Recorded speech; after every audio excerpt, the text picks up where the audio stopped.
Hello friends, स्वागत है आप सभी का आनंद सागर लर्निंग क्लासेस में। मैं हूं रूपेश जैन और आज हम स्टार्ट करने वाले हैं इंट्रोडक्शन ऑफ बायोलॉजी, मतलब कि जीव विज्ञान का परिचय। तो चलिए, जिनका भी बायोलॉजी बिल्कुल जीरो लेवल पे है, जिन्हें बायोलॉजी बहुत ही टफ लगता है, उनका भी आज कॉन्सेप्ट क्लियर होने वाला है। बिल्कुल बेसिक लेवल से स्टार्ट करने वाले हैं आज हम बायोलॉजी। तो चलिए, इससे पहले क्लास को स्टार्ट करें, फटाफट चैनल को सब्सक्राइब कर दीजिए, ज़्यादा से ज़्यादा वीडियो को लाइक करिएगा, ज़्यादा से ज़्यादा वीडियो को शेयर करिएगा। चलिए, बिल्कुल बेसिक लेवल से स्टार्ट करने वाले हैं। क्या होता है बायोलॉजी?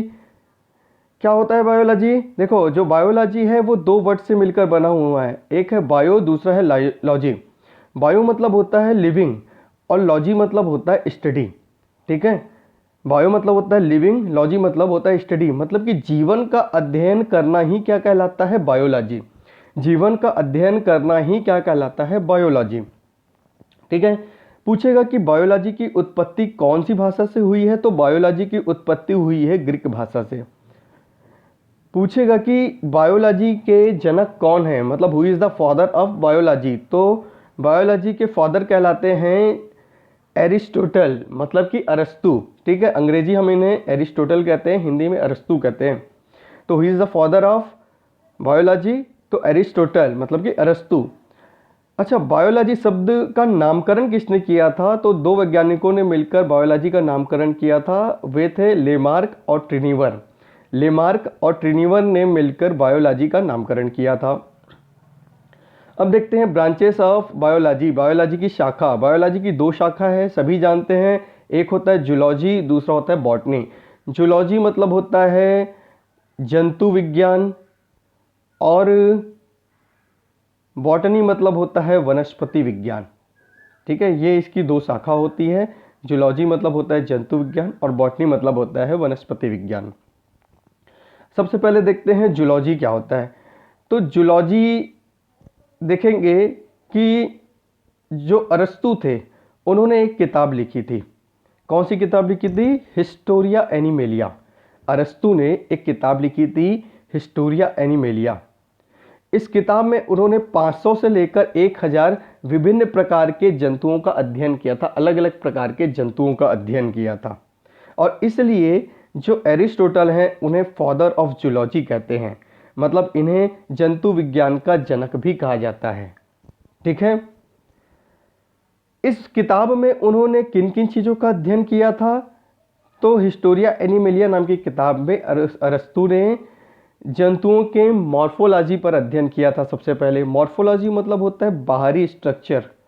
ठीक है, बाहरी एक्सटर्नल स्ट्रक्चर। तो एक्सटर्नल स्ट्रक्चर मतलब क्या क्या हो गया? एक जंतु का एक्सटर्नल स्ट्रक्चर क्या होगा? जैसे कि उसके ऑर्गेनल्स, आँख, नाक, गला, पीठ, पेट, कान, मुंह, इन सब चीज़ों का उन्होंने अध्ययन किया था। फिर क्या था? Second, anatomy. एनाटॉमी मतलब होता है इंटरनल स्ट्रक्चर, मतलब आंतरिक संरचना पर अध्ययन किया था। अब इंटरनल स्ट्रक्चर में क्या क्या आएगा? लाइक बोन, ब्लड मतलब कि खून, हड्डी, तो इन सब चीज़ों का उन्होंने अध्ययन किया था। तीसरा था फिजियोलॉजी। तो फिजियोलॉजी का हिंदी मीनिंग होता है कारिकी, मतलब कि उन्होंने ये अध्ययन किया था कि एक लिविंग बॉडी कैसे कार्य करता है, उसके ऑर्गेनल्स कैसे कार्य करते हैं आपस में मिलकर। तो इसे हम कहेंगे स्टडी ऑफ फंक्शन। ठीक है, फिजियोलॉजी मतलब होगा स्टडी ऑफ फंक्शन। ठीक है, तो उन्होंने जंतु विज्ञान पर, मॉर्फोलॉजी, एनाटॉमी और फिजियोलॉजी पर अध्ययन किया था, इसलिए उन्हें क्या है? फादर ऑफ जूलॉजी कहते हैं। सेकंड देखते हैं बॉटनी। बॉटनी क्या होता है कि देखो, एक साइंटिस्ट थे थ्रियोफिस्टर। तो जो थ्रियोफिस्टर थे, उन्होंने एक किताब लिखी थी हिस्टोरिया प्लांटेरम। इन्होंने कौन सी किताब लिखी थी? Historia plantarum. इस किताब में उन्होंने 500 विभिन्न प्रकार के प्लांट्स का, पादपों का अध्ययन किया था। भाई अरस्तु ने क्या किया था? 500 से 1000 विभिन्न प्रकार के जंतुओं का अध्ययन किया था, इन्होंने पौधों का अध्ययन किया था। ठीक है, और इसलिए क्या है ना कि थ्रियोफिस्टर को बॉटनी का जनक कहा जाता है। अरस्तु को जैसे जीव विज्ञान का जनक कहा जाता है, वैसे ही थ्रियोफिस्टर को बॉटनी का जनक कहा जाता है, फादर ऑफ बॉटनी कहा जाता है इन्हें। अब इन्होंने किन चीज़ों का अध्ययन किया था? इन्होंने भी इन तीनों चीज़ों का अध्ययन किया था, लेकिन पादपों के बारे में, पौधों के बारे में, मॉर्फोलॉजी, एनाटॉमी और फिजियोलॉजी, मतलब कि एक्सटर्नल स्ट्रक्चर, इंटरनल स्ट्रक्चर और स्टडी ऑफ फंक्शन। ठीक है, अब देखते हैं कैरेक्टरिस्टिक्स ऑफ ऑर्गेनिज्म, मतलब कि एक लिविंग बॉडी, एक लिविंग जीव, लिविंग मतलब जीवित और ऑर्गेनिज्म मतलब होता है जीव। ठीक है, तो एक जीवित जीव या फिर एक लिविंग बॉडी के कौन कौन से कैरेक्टरिस्टिक्स होते हैं वो हम देखते हैं। तो सबसे पहला कैरेक्टरिस्टिक्स होता है सेल ऑर्गेनिज्म। सबसे पहला कैरेक्टरिस्टिक्स क्या होता है? Cell organism. तो सेल के बारे में सबसे पहले आपको बताता हूं मैं। देखिए सेल क्या होता है? सेल मतलब होता है कोशिका। अब देखो कोई भी एक लिविंग बॉडी है, उसके अंदर 100% श्योर है कि वो बॉडी इसलिए है क्योंकि उसके अंदर छोटी छोटी कोशिकाएं होती हैं। भाई हमारा जो शरीर है वो छोटी छोटी कोशिकाओं से, छोटे छोटे सेल से, कई छोटी छोटी कोशिकाओं से मिलकर बना होता है। ठीक है, और हर एक कोशिका का अपना केंद्रक होता है। भाई एक छोटी सी कोशिका है, उसका अपना केंद्रक होगा। तो एक लिविंग बॉडी के अंदर कई छोटी छोटी कोशिकाएं होती हैं, उन छोटी छोटी कोशिकाओं से मिलकर हमारा शरीर बना हुआ होता है। ठीक है, इसलिए यहाँ पर कोशिकीय संगठन की बात की गई है, सेल ऑर्गेनाइजेशन की बात की है, मतलब इस समूह में बहुत सारे होते हैं और उनसे मिलकर हमारा शरीर बना होता है। तो हम इसे कह सकते हैं कि structural and functional unit of life, मतलब शरीर की कार्यात्मक और संरचनात्मक इकाई है। शरीर की ये संरचनात्मक और कार्यात्मक इकाई है। ठीक है, जीवन की संरचनात्मक और कार्यात्मक इकाई किसे कहते हैं? तो सेल को कहते हैं। हमारे शरीर की सबसे छोटी इकाई यदि पूछेगा तो वो सेल है। हमारे शरीर की सबसे छोटी इकाई कोशिका होती है। ठीक है, अब कोशिका से मिलकर बनता है टिश्यू। कोशिका से मिलकर बनता है टिश्यू मतलब कि ऊतक। ठीक है, कोशिका से मिलकर बनता है ऊतक और ऊतक से मिलकर बनता है ऑर्गेन। ऑर्गेन मतलब होता है अंग, जो हमारे शरीर के अंग हैं, हाथ पैर गला आँख नाक कान मुंह पीठ पेट, ये जो भी हैं वो हमारे शरीर के अंग हैं। ठीक है, तो बहुत सारे टिश्यू से मिलकर बनता है ऑर्गेन, ऑर्गेन से मिलकर बनता है ऑर्गेन सिस्टम, अंग तंत्र। ठीक है, और अंग तंत्र से मिलकर बनता है ऑर्गेनिज्म। अंग तंत्र से मिलकर बनता है एक जीव, एक लिविंग बॉडी, एक ऑर्गेनिज्म। क्लियर है? तो ये तो था सेल ऑर्गेनाइजेशन। अब देखते हैं कि टाइप्स ऑफ सेल, सेल कौन कौन से टाइप्स के होते हैं। तो सेल दो टाइप्स के होते हैं, एक होता है प्रोकैरियोटिक और दूसरा होता है यूकैरियोटिक। एक होता है प्रोकैरियोटिक और दूसरा होता है यूकैरियोटिक। ठीक है, अब देखो प्रोकैरियोटिक क्या होता है, इसे भी समझ लेते हैं कि जो प्रोकैरियोटिक होता है, देखिए प्रो मतलब होता है प्रिमिटिव और कैरियोटिक मतलब होता है न्यूक्लियस। ठीक है, प्रो मतलब होता है प्रिमिटिव और कैरियोटिक मतलब होता है न्यूक्लियस।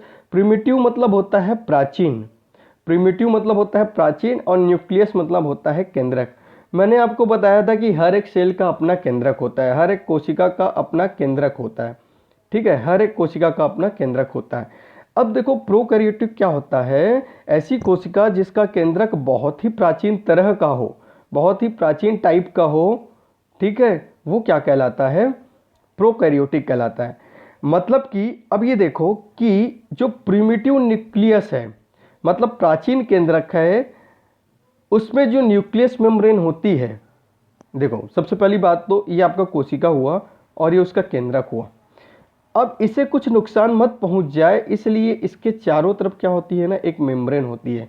इस केंद्रक को नुकसान मत पहुंचे, इसके चारों तरफ एक झिल्ली होती है जो उसे प्रोटेक्ट करती है। तो इस झिल्ली को हम केंद्रक झिल्ली कहते हैं, मतलब हम इसे न्यूक्लियस मेम्ब्रेन कहते हैं। मेम्ब्रेन मतलब झिल्ली होता है, हम इसे न्यूक्लियस मेम्ब्रेन कहते हैं। तो जो प्रोकैरियोटिक जीव हैं, जो प्रोकैरियोटिक ऑर्गेनिज्म हैं, उनके अंदर जो न्यूक्लियस मेम्ब्रेन है या तो एब्सेंट होती है, मतलब होती ही नहीं है, उपस्थिति नहीं होती है। ठीक है, या तो प्रिमिटिव होती है, बहुत ही प्राचीन होती है, बहुत ही प्राचीन टाइप की, आजकल के टाइप की नहीं होती, मैच्योर नहीं होती, प्राचीन टाइप की होती है। और या तो रूडिमेंट्री होती है। रूडिमेंट्री मतलब होता है छत विक्षत, रूडिमेंट्री मतलब होता है छत विक्षत। ठीक है, मतलब टूटी फूटी टाइप की होती है, टूटी फूटी टाइप की होती है। अब टूटी फूटी टाइप की है मतलब मैच्योर कंडीशन में नहीं है, बहुत ही कच्ची टाइप की है। तो जैसे ही क्या करती है ये सेल कुछ काम करने का काम करती है, सेल काम करने की कोशिश करती है, तो ये जो टूटी फूटी झिल्ली है ये क्या होती है ना, टूट जाती है, क्योंकि मैच्योर नहीं है, ये टूट जाती है, टूट फूट जाती है। ठीक है, तो इसलिए इसे हम क्या कहते हैं? प्रोकैरियोटिक जीव कहते हैं। ये शुरुआत में जो जीव आए थे, बहुत ही स्टार्टिंग में, धीरे धीरे जब जीवों की उत्पत्ति होना स्टार्ट हुई थी तो इस टाइप के जीव होते थे। तो किस टाइप के जीव होते थे एग्जाम्पल में देख लेते हैं। सबसे पहले तो बैक्टीरिया होते थे। बैक्टीरिया मतलब जीवाणु होता है। ठीक है, तो पृथ्वी पर आने वाला जो सबसे पहला ऑर्गेनिज्म है, सबसे पहला जीव है, पृथ्वी पर आने वाला सबसे पहला जीव, सबसे पहला प्रोकैरियोटिक कौन है पूछेगा तो बैक्टीरिया है, जीवाणु है। ठीक है, सबसे पहले यदि कोई जीव आया था पृथ्वी पर तो वो था जीवाणु। ठीक है, दूसरा जो एग्जाम्पल है वो है ब्लू ग्रीन एल्गी। देखो वास्तव में तो ये क्या है, बैक्टीरिया का ही एक फॉर्म है। इसका यदि आप दूसरा नाम देखोगे तो वो होता है साइनोबैक्टीरिया। ठीक है, अभी ये ढंग से बैक्टीरिया क्या है ना, अभी ढंग से डेवलप भी नहीं हुआ था कि ब्लू ग्रीन एल्गी मतलब नील हरी शैवाल नाम का एक जीव बना। ठीक है, इसमें क्या है ना, एल्गी के भी मतलब शैवाल के भी गुण थे और बैक्टीरिया मतलब जीवाणु के भी गुण थे। अभी ढंग से विकसित नहीं हुआ था। देखो क्या हुआ, जब जीवाणु की उत्पत्ति हुई, बैक्टीरिया की उत्पत्ति हुई, तब उसके कई मिलियन वर्ष बाद, कई मिलियन ईयर के बाद एक जीव बना जिसे हम ब्लू ग्रीन एल्गी कहते हैं। ठीक है, तो इसमें दोनों के गुण थे, बैक्टीरिया के भी और एल्गी के भी। तो इसे हम क्या कह सकते हैं, connective link between bacteria and algae, मतलब कि जीवाणु और शैवाल के बीच की कड़ी। ठीक है, चलिए ये दोनों ही प्रोकैरियोटिक थे। अब देखते हैं यूकैरियोटिक क्या होता है। यूकैरियोटिक मतलब होता है, देखो यू मतलब होता है ट्रू और कैरियोटिक मतलब होता है न्यूक्लियस, मतलब जिसका जो केंद्रक है बहुत ही मैच्योर कंडीशन में हो, ट्रू कंडीशन में हो। तो ऐसा सेल जिसके बाहर की तरफ जो न्यूक्लियस मेम्ब्रेन है, ये देखो ये कोशिका है और इसका ये केंद्रक है, तो ये केंद्रक के चारों तरफ जो न्यूक्लियस मेम्ब्रेन होगी, जो केंद्रक झिल्ली होगी, वो बहुत ही मैच्योर कंडीशन में होगी, हाईली डेवलप्ड कंडीशन में होगी, हाईली डेवलप्ड कंडीशन में होगी, हाईली डेवलप्ड कंडीशन में होगी मतलब ट्रूली कंडीशन में होगी। ठीक है, फॉर एग्जाम्पल एल्गी सेल मतलब कि शैवाल की कोशिका। दूसरा होता है फंगाई सेल मतलब होता है कवक की कोशिका। तीसरा होगा प्लांट सेल मतलब कि पादप की कोशिका। और चौथा होगा एनिमल सेल मतलब कि जंतु की कोशिका। तो इसी एनिमल सेल के अंदर हम मनुष्य भी आ जाते हैं। ठीक है, हम जो मनुष्य हैं इस एनिमल सेल के अंदर आते हैं। तो याद रखना कि यूकैरियोटिक के अंदर ऐसे ऑर्गेनिज्म होते हैं जिनकी न्यूक्लियस मेम्ब्रेन जो है काफ़ी हाईली डेवलप्ड कंडीशन में होती है, ट्रूली कंडीशन में होती है। ठीक है, एक चीज़ नोट कर लेना कि जो प्रोकैरियोटिक है उसकी उत्पत्ति ओशन में हुई थी। मतलब इससे पहले जो हमने प्रोकैरियोटिक पढ़ा था जिसके न्यूक्लियस मेम्ब्रेन मैच्योर कंडीशन में नहीं होती है, वो उनकी उत्पत्ति कहाँ हुई थी, तो पानी में हुई थी, ओशन से हुई थी। ठीक है, चलिए ऑर्गेनिज्म क्या होता है। ऑर्गेनिज्म मतलब होता है जीव, ऑर्गेनिज्म मतलब होता है जीव। अब देखते हैं कि ऑर्गेनिज्म कौन कौन से टाइप के होते हैं। तो ऑर्गेनिज्म दो टाइप के होते हैं, एक तो होता है यूनिसेल्युलर और दूसरा होता है मल्टीसेल्युलर। यूनिसेल्युलर मतलब होता है एक कोशिकीय जीव और मल्टीसेल्युलर मतलब होता है बहुकोशिकीय जीव। मतलब ऐसे ऑर्गेनिज्म जिसमें कि एक कोशिका होती है, मात्र एक कोशिका से जिनका शरीर बना हुआ है, वो कहलाते हैं एक कोशिकीय मतलब यूनिसेल्युलर। और जिन ऑर्गेनिज्म के शरीर बहुत सारी कोशिकाओं से मिलकर बने हुए हैं वो मल्टीसेल्युलर कहलाते हैं, मतलब बहुकोशिकीय जीव कहलाते हैं। जैसे हमारा जो शरीर है बहुत सारी कोशिकाओं से मिलकर बना हुआ है। अब आप सोचेंगे क्या एक कोशिका से भी किसी जीव का शरीर बन सकता है? बिल्कुल बन सकता है। तो जो आपने प्रोकैरियोटिक पढ़ा था वो सब क्या थे, वो एक कोशिकीय तो थे। देखिए बैक्टीरिया यूनिसेल्युलर है, ब्लू ग्रीन एल्गी यूनिसेल्युलर है, प्रोटोजोआ क्या है, यूनिसेल्युलर है। उसी प्रकार यदि आप मल्टीसेल्युलर की बात करोगे तो एल्गी, ठीक है, शैवाल क्या है ना, बहुकोशिकीय है, कवक बहुकोशिकीय है, पादप बहुकोशिकीय है, जंतु जो है एनिमल जो है वो क्या है ना बहुकोशिकीय है। ठीक है, अब बात करते हैं दूसरी कैरेक्टरिस्टिक्स। पहला था अभी तक सेल ऑर्गेनिज्म। सेल ऑर्गेनिज्म के अंदर हमने बहुत कुछ देख लिया।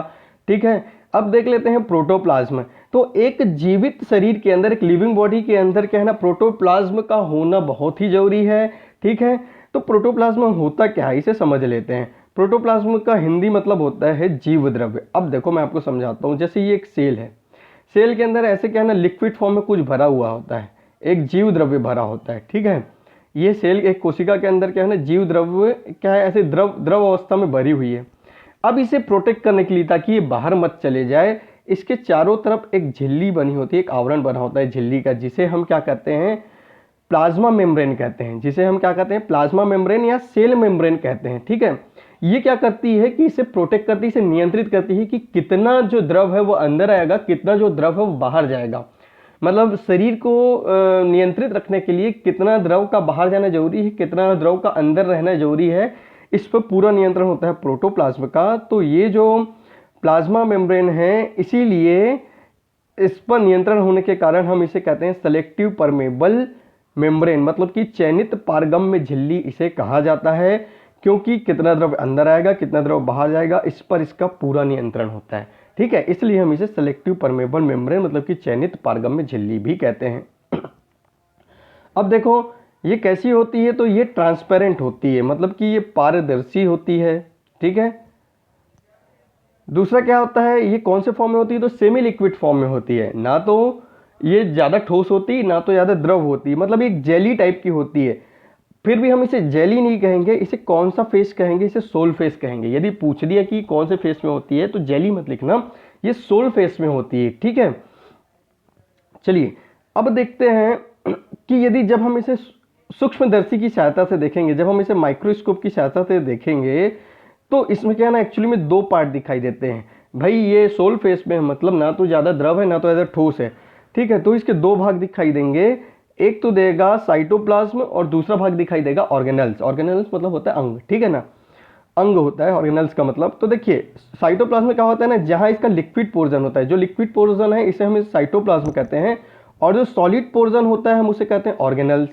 तो जो सॉलिड पोर्शन है वो लिविंग होता है, जीवित होता है। ठीक है, ये एक्टिव बॉडीज है, मतलब ये सक्रिय हैं, ये कार्य करते हैं। ठीक है, फॉर एग्जाम्पल देख लो कि हमारे शरीर में माइटोकॉन्ड्रिया, न्यूक्लियस, लाइबोसोम, राइबोसोम, ये क्या करते हैं, कोशिका के अंदर प्रेजेंट होते हैं और कोशिका के उपापचय की प्रक्रिया में सहायता करते हैं।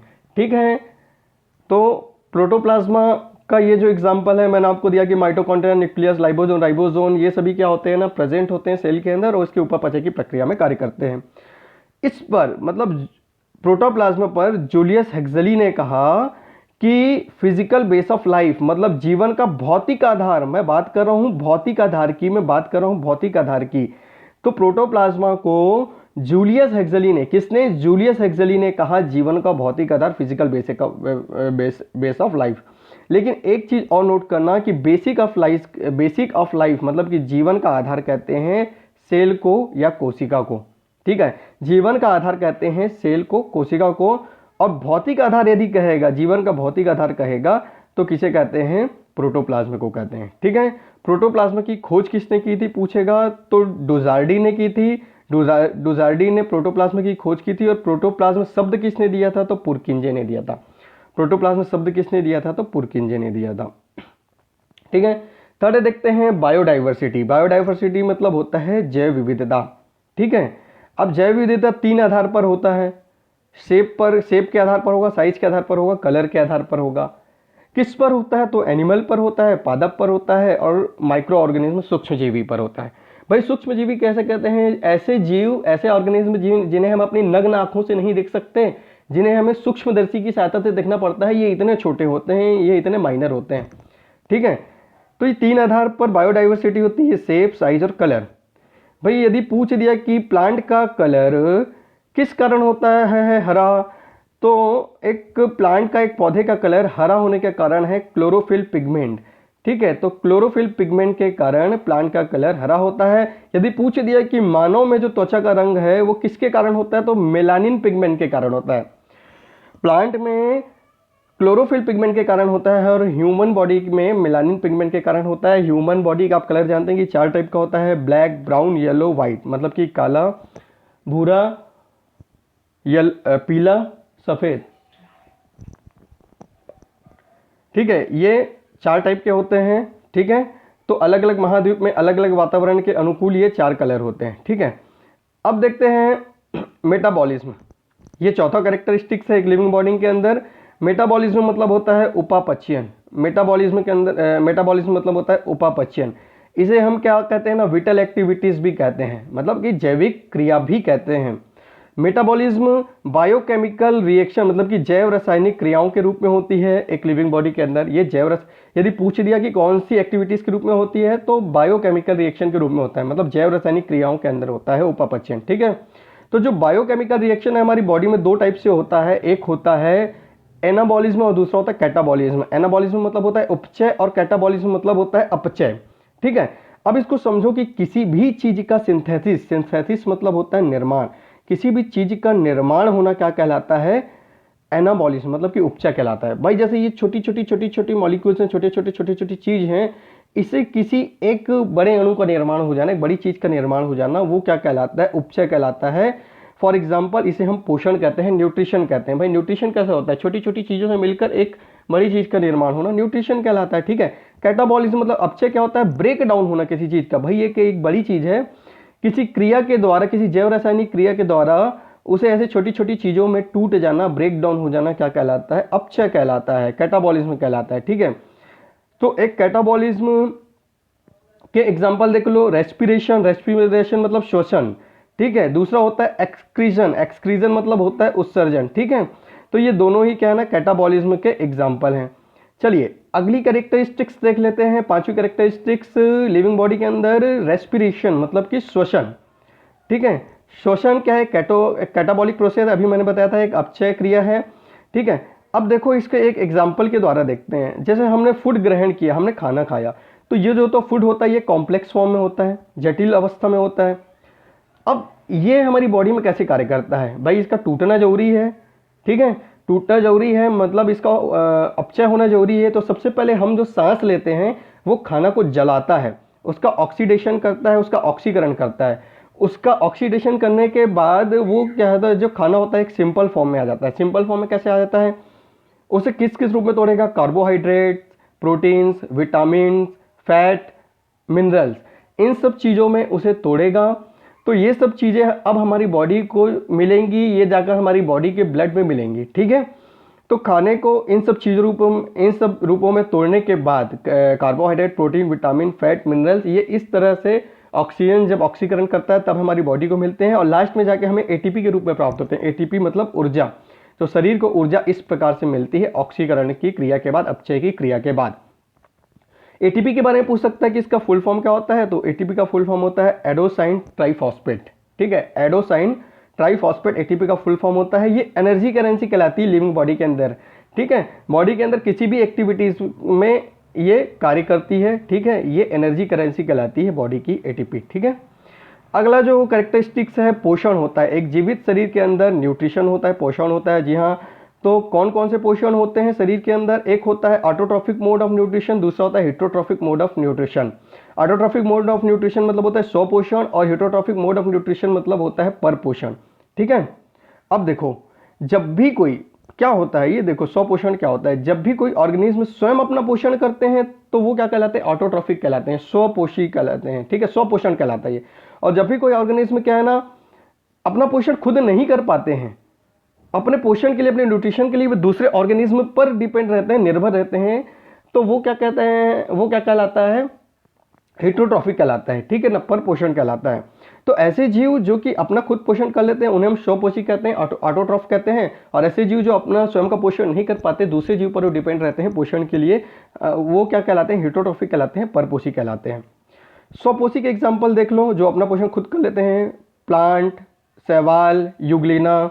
ठीक है ना, लेकिन जो अपना पोषण नहीं कर पाते, एनिमल, फंगाई, पैरासाइट्स। एनिमल मतलब हम भी उसमें आ जाते हैं, हम अपने खाने के लिए दूसरे पर डिपेंड रहते हैं। ठीक है ना, पैरासाइट मतलब परजीवी। अब जो परजीवी होते हैं वो दो टाइप के होते हैं, जो सिर्फ खाने के लिए दूसरे पर निर्भर हो, अपने पोषण के लिए दूसरे पर निर्भर हो, या तो फिर दूसरा होता है निवास के लिए भी, जो निवास के लिए भी दूसरे पर निर्भर हो। तो कुछ जीव ऐसे होते हैं जो सिर्फ पोषण के लिए निर्भर होते हैं, परजीवी, और कुछ परजीवी ऐसे होते हैं जो पोषण और निवास दोनों के लिए दूसरे पर डिपेंड करते हैं। फॉर एग्जाम्पल देखो, एक होता है कस्क्यूटा मतलब अमरबेल। जो अमरबेल का जो पेड़ होता है ना, वो क्या करता है, बरगद, पीपल, ठीक है, इन सब पेड़, कदम्ब, इन सब पेड़ पर क्या है ना अपनी बेल फैला लेता है और निवास के लिए उन पर निर्भर रहता है, और तो और फिर उन पर क्या है ना पोषण के लिए भी उन पर ही निर्भर रहता है। एक होता है आर्थ्रोपोडा। आर्थ्रोपोडा मतलब होता है जुआ।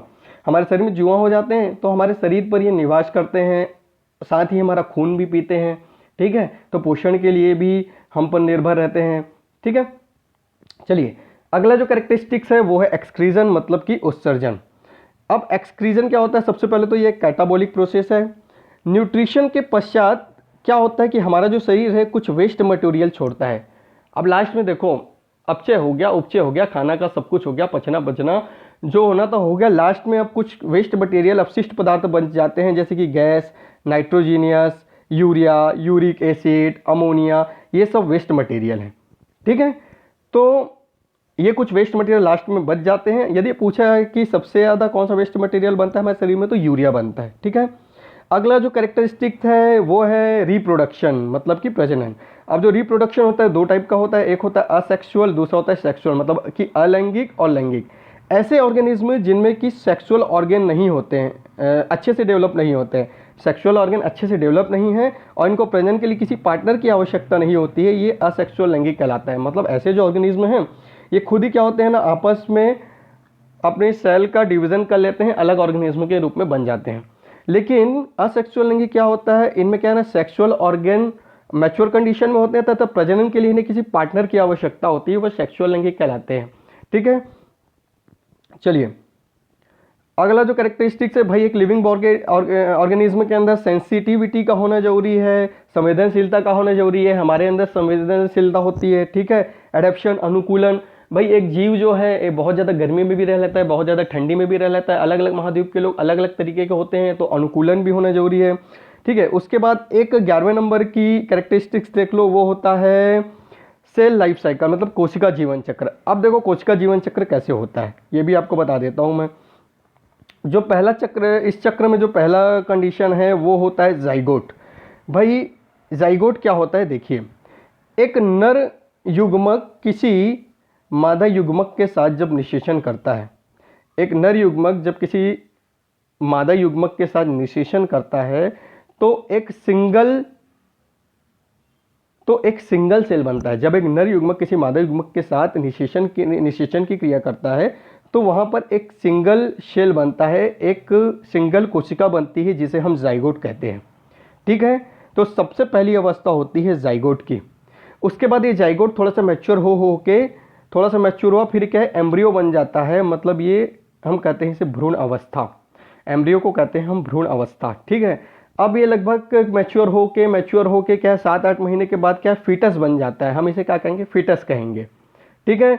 उसके बाद आपको मालूम है 9 महीने के बाद न्यू बेबी बॉर्न होता है, मतलब कि चाइल्डहुड होता है, बाल्यकाल होता है हमारा, ठीक है। बाल्यकाल के बाद जो हमारी उम्र होती है 12 से 18 की, तो 12 से 18 की जो उम्र होती है हम इसे प्यूबर्टी कहते हैं। 12 से 18 की उम्र को हम इसे प्यूबर्टी कहते हैं। अडल्ट क्या होता है, 18 से लेकर 60 तक की जो उम्र होती है अडल्ट होती है।